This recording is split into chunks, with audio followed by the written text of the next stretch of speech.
The Titans, the Jags, the Colts. Those three franchises have something in common the Houston Texans don't share with them, and that is they all have an AFC Championship game appearance.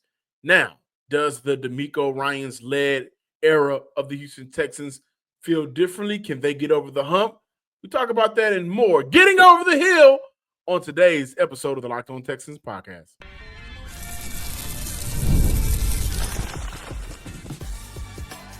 You are Locked On Texans, your daily podcast on the Houston Texans. Part of the Locked On Podcast Network, your team every day. Battle Red Nation, I'm excited to be back with you guys discussing your Houston Texans. From town, your town to this episode, every episode of the Locked On Texans podcast is for Texan fans all around. I don't care if you're in Albuquerque. I don't care if you're in California. I don't care if you're in New Mexico. I don't care if you're in Florida. The Locked On Texans podcast, your team every day is for you. No matter who you are. I'm the Texans football analyst and credential media member, Don Hickman, and we are talking Texans projected preseason cuts. Okay, who can we kind of say this guy may not be on the roster once we get to week one? We also look at Pro Football Sports Network, Kyle Soppe's ranking of the Houston Texans offense, 27th according to his preseason rankings. Fair or foul? Open today's episode, having a conversation around it's time to get over the hill. It's time to get over the. It's time to knock on the doors of the promised land, which is the Super Bowl for our sports lovers. It's time to knock on that door by making an AFC Championship Game appearance. Today's episode is brought to you by Gametime. Download the Gametime app, create an account, and use code LOCKEDONNFL for $20 off your first purchase. Gametime came clutch for me for my anniversary this past June. Now, y'all not here for that. Y'all want to talk Texans, and it's been a while, so let's dive right into it. Before I do, make sure you guys check out the Tuesday episode of the Live Squad show. What has held the Texans back from an AFC Championship Game appearance? That's part one of the conversation. Also, does this era feel differently than the past eras? And I'm going to say yes, it does. But for me, what has held them back? Ego. Ego has held the Houston Texans back from being the best versions of themselves. Whether that was during the Matt Schaub era, whether that was during the Bill O'Brien era, ego. When I look at the history of this franchise, best teams, the 2011-2012 window, the Watson window year, and especially that year, ego hurt the franchise during both eras. That ego of the head coach, O'Brien, bit Houston in the ass every chance he could. He couldn't help himself. And I still will say Bill O'Brien currently is still the coach of franchise history. But I think in a couple of seasons we'll see DeMeco Ryans surpass that. Gary Kubiak someone to pass. But Bill O'Brien, man, like the major issue with Bill O'Brien was his ego because of that stubbornness. For Gary Kubiak, you can't sell me on Schaub over Manning, but I can get it. I can understand it a little bit. However, when I look at Bill O'Brien and his ego and his stubbornness being one of the biggest catalysts of the downfall of the Houston Texans, you got to look at certain moments. 24-0. O'Brien opted for a field goal on 4th and 1 at the Kansas City 11 instead of going for it. Also, he later admitted he didn't realize it was 4th down. 2016 versus the Patriots, settled for a field goal on 4th and 1 in the red zone late in the game. And I remember that game vividly. Tom Brady answered with a go-ahead touchdown to Brandon Cooks that game. The 18th playoff against the Colts. Houston went for it on 4th down 5 times, turned it over 3 times. Another playoff exit. He also was never committed to Deshaun Watson in the earlier time of that period and traded DeAndre Hopkins in 2020 for essentially nothing that helped the Houston Texans long term. 2017, 2018, 2020, the 24, those were years past Bill O'Brien's first season with the Houston Texans. And every year they were winning the division. The ego continued to build. O'Brien's unwavering commitment to get in his own way hurt the Houston Texans become a complete team, whether that was on the field. I think O'Brien's influence, especially considering the turmoil and the head-butting rumors that we would get about O'Brien and Rick Smith, that led to never having a complete team for the Houston Texans. And a lot of those bad O'Brien decisions played a role in the biggest moments for the Houston Texans. This era of Texans football is different. I'm not going to say it feels different. It is different. At least right now, right? I don't look at this team being a victim of stubbornness from the ownership down. The Texans brass have shown the ability to give head coaches time to get it together and to get over the top. Gary Kubiak had a ton of years here in Houston, had a good tenure here in Houston. Bill O'Brien had a good tenure here in Houston. And I will go so far as to say Bill O'Brien would probably had a longer tenure if he didn't become the general manager by forcing the general manager out and making a lot of these bad trades and bad decisions. Could not put a roster together in the prime height of Deshaun Watson being who Deshaun Watson was at that time. So I look at the tenures the Texans and the McNairs have given and allowed coaches. DeMeco is a coach who will be here for at least another 3 to 5 seasons. Already been here 2 seasons, going into his 3rd season right now. He'll have time. And during this time, I don't see him being a victim of his own mistakes consistently. That's why this team feels different to me. I am not saying this era of Texan football will absolutely get over the hump to a championship game, to a Super Bowl, which they should, which we want to see. But I do see DeMeco I don't see DeMeco Ryans getting into his own way like OB did. No, I don't.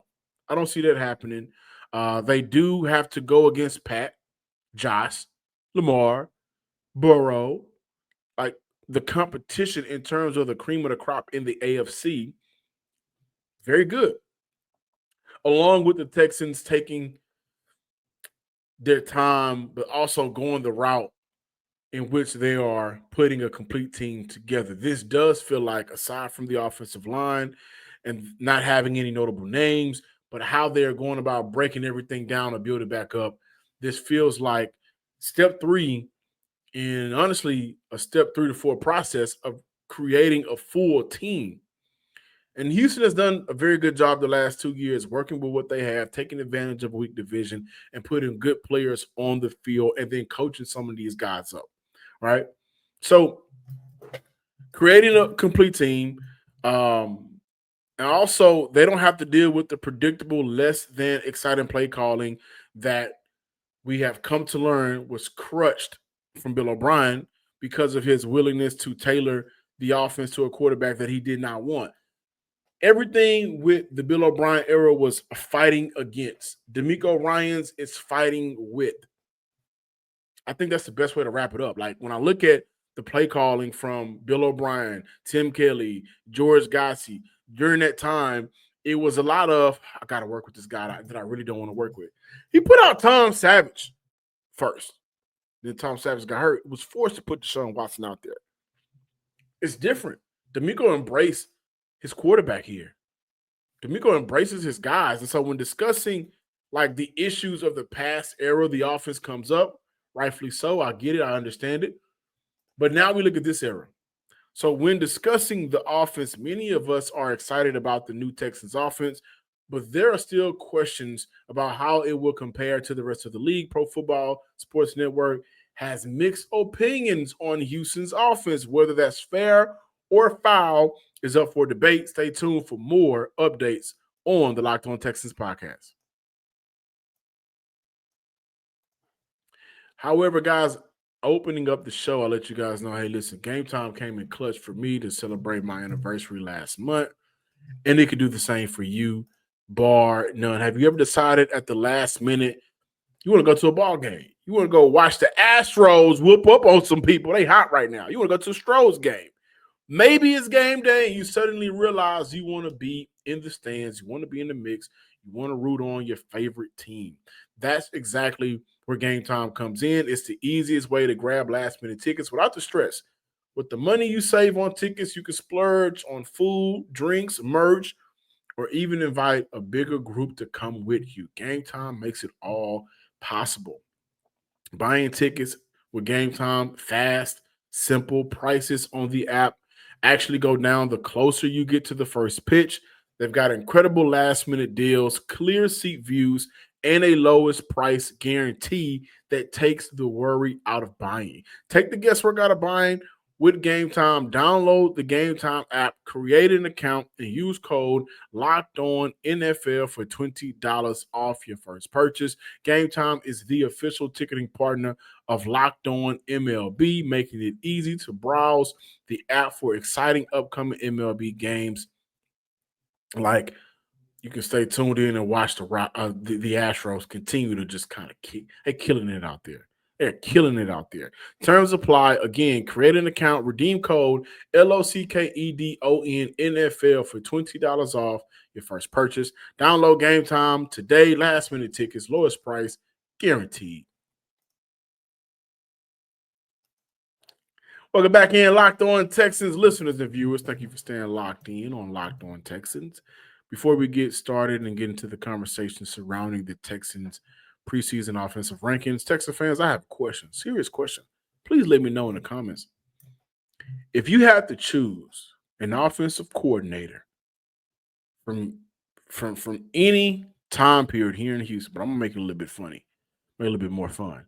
If you had to choose between Bobby Slowick, Tim Kelly, Gotsey, to help you win a fourth quarter game down 3 with 8 minutes left in the game, which offensive coordinator would you roll with?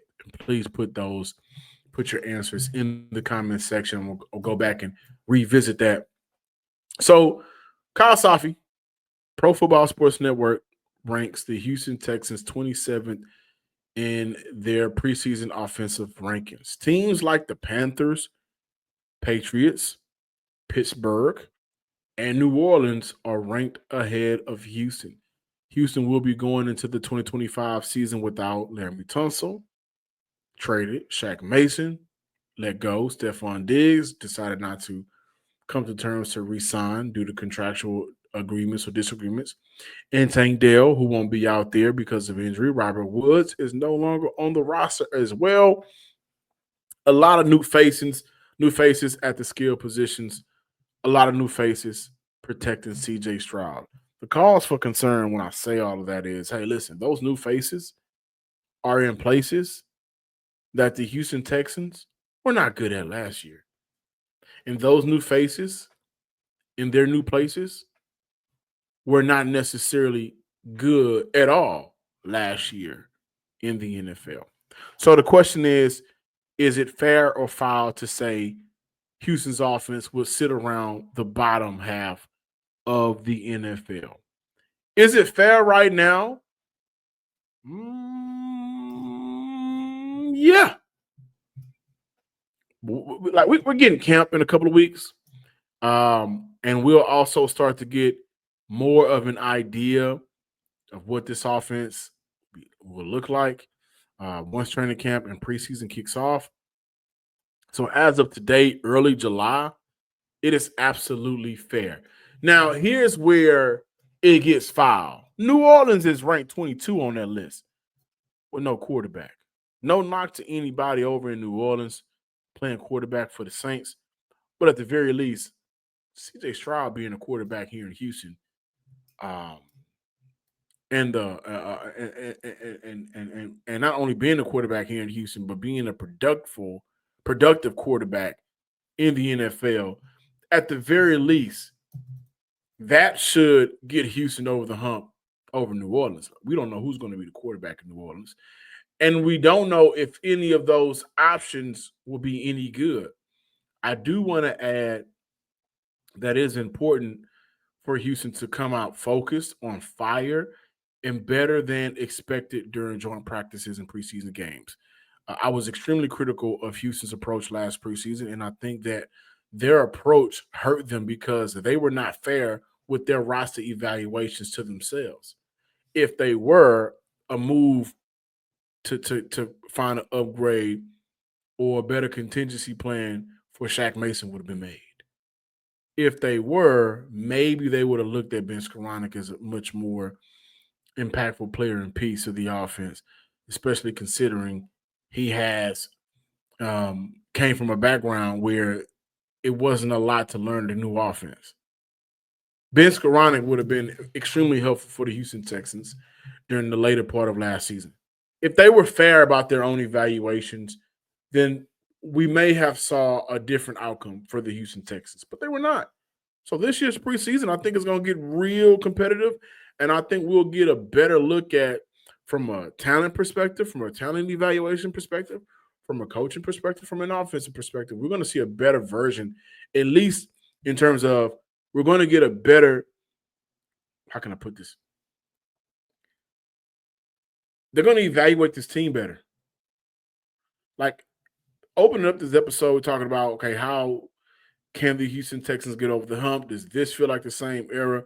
And all of the things I said, if they don't go into this preseason with the idea and the thought of we're going to be real with ourselves, and if we got some guys that we absolutely like, we build some great relationships with them, if they are not producing at the level that we need for them to produce, we're going to have to move on from them. And Houston has done a very good job of helping guys find homes where they can compete in, but it may not be here in Houston. So they have to be fair with their roster evaluations. But I'm not buying New Orleans 22 on the list. It's really hard for me to buy the Panthers on that list, but they did bring in some upgrades, and some of those upgrades that they brought in, guys like them. So that's somewhat understandable. But we just have to see it to believe it. And right now, I don't think nobody believes in Nick Caley's. I don't know if Caley is a guy that was sexy enough around the league, like how he was viewed around the league, for people to jump to conclusions on what they believe the offense will look like. So I don't think he has belief. I don't think the Texans offense in 2025 has a lot of, belief in them. There was a PFF article that came out Monday afternoon ranking all 32 offensive lines in the NFL. The Houston Texans came in right at 32. End of the road for Houston, the bottom of the bottom. The national view, and even here locally, you guys have heard Stan, Aisha, MC, and myself talk about the offense on the NFL, the Texans live show, the squad show. The view is extremely, I don't know-ish. I don't know what I'm getting. I can't pinpoint it. So we got to see it to believe it. But having the Colts ranked ahead of Houston with those quarterback options is diabolical. I truly believe Davis Mills is a better quarterback than Anthony Richardson. That's just me, guys. That's just me. But what I will say is I think it's fair for Houston to be, and I want fans to be fair with themselves, to look at how Houston went about this offseason, how they went about this offseason, and how this offseason can make or break the window in some way. Like this offseason, how they went about the 2024 offseason and how they followed up with it in this offseason, it could all mesh together. Nick Haley could very well come into this room, to this offense, as a play caller and understand the needs of the players and really get them over the hump schematically. Not asking those guys to do the same thing over and over again, putting them in more favorable positions. Nick Caley could be all of that. And by the time we get to December, these preseason rankings won't matter. But because Houston is operating in a championship window, the question marks surrounding it makes it a little bit harder to believe in. New Orleans is not in a championship window. They'll probably be a top 10 picking team in the draft next year. Carolina, absolutely not a championship window. Colts, not a championship window. So for those guys, it's easier to look at one side of the ball and say, okay, well, look at what they've done and everything, but the window don't matter. The championship window don't matter. For the Houston, the defense is there. The quarterback is there. Did you guys do enough to provide what your quarterback needs to compete next season? I don't know. And if there's, I don't know, for a team that many believe can compete, that makes everything looks worse. But being real with yourself, you're going to have some cuts that's going to be very hard to make. Any surprise cuts out there that you guys can actually see the Houston Texans say, you know what, thank you for your services, but we're going to go an opposite direction? Let me know in the comments. That's what we're closing out with. More Locked On Texans, so stick around. Thank you for making Locked On Texans your first listen today. For your second listen, check out Locked On NFL Scouting. As training camp gets closer and closer, host Kyle Krabs and Joe Marino will make you the most informed NFL fan this offseason. Find Locked On NFL Scouting on YouTube and wherever you listen to your podcast. Before we close out today's episode, thank you guys for sticking around. An early look at Texans cuts that makes surprise and shock some people. So some of these names, when I bring them up, I want you guys to essentially understand why some of these names are important. The first name on this list, and I think he did a very great job for Houston after he came back from suspension in 2024, caused a lot of hell, playing inside, playing outside. But I personally can see DeMeco Ryans being a training camp casualty. And if he is, that could free up between $5 to $6 million in cap space for the Houston Texans. And I've been adamant on this. I believe Houston will leave their in-season options open. I think they will. Nico Collins went down before the bye week in 2024. Didn't see Houston really operate with any sense of urgency. They just trusted their guys that were on the roster. And because of that, Nico was out for 5 games. Then Stephon gets hurt. In the midst of that, you got Tank Dell still trying to rehab and get back to where he was. And I also remember a conversation I asked Tank about how does he feel like his involvement has changed with Nico going down. He didn't feel like it changed at all. At one point, he didn't feel like he was involved in the game plan enough. So when everything broke down towards the end of the year, the Houston Texans were banking on John Mechie, Deontay Johnson for a game, and that didn't work out. Xavier Hutchinson, Robert Woods, those guys didn't move the needle. And for a team operating with the amount of newness surrounding it on the offensive side of the ball, and also wanting to keep a cushion and money away just in case they have to address the cornerback position, creating that additional space when you feel like I have a player that can replicate the same success of what I got out of you last season is extremely important. And for DeMeco Ryans, I thought he had a very good season for Houston last year. I don't have the numbers pulled up, but when he got in the game, he was able to create plays for Houston.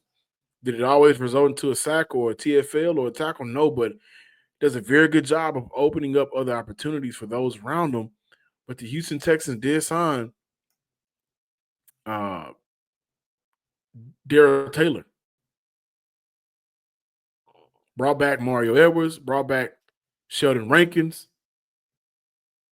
right? And Dylan Horton is a guy that I don't know if he makes a roster as well. He's one of my surprise cuts, but I don't know if he's a guy that Houston feels can play a little bit more inside and outside, can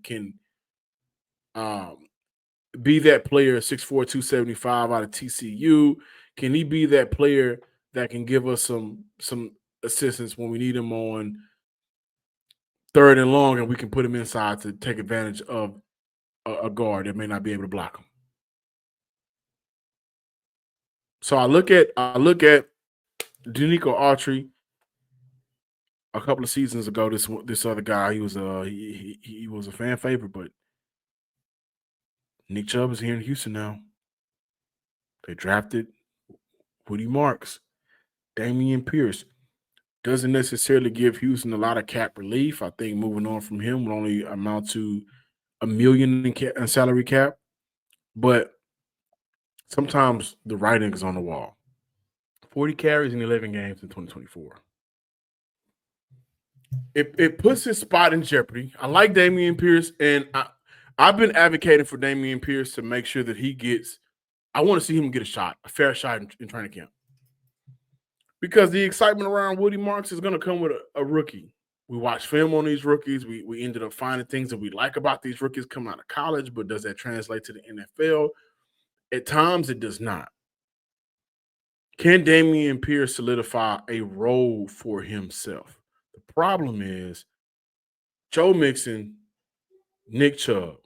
So at the very least, Damian Pierce is a number 3 running back. Okay, can you find room for him on special teams? Well, for Houston, it would be smart and wise to say, hey, Jalen Noel, you were one of the better returners in college. We're going to use you on punt return.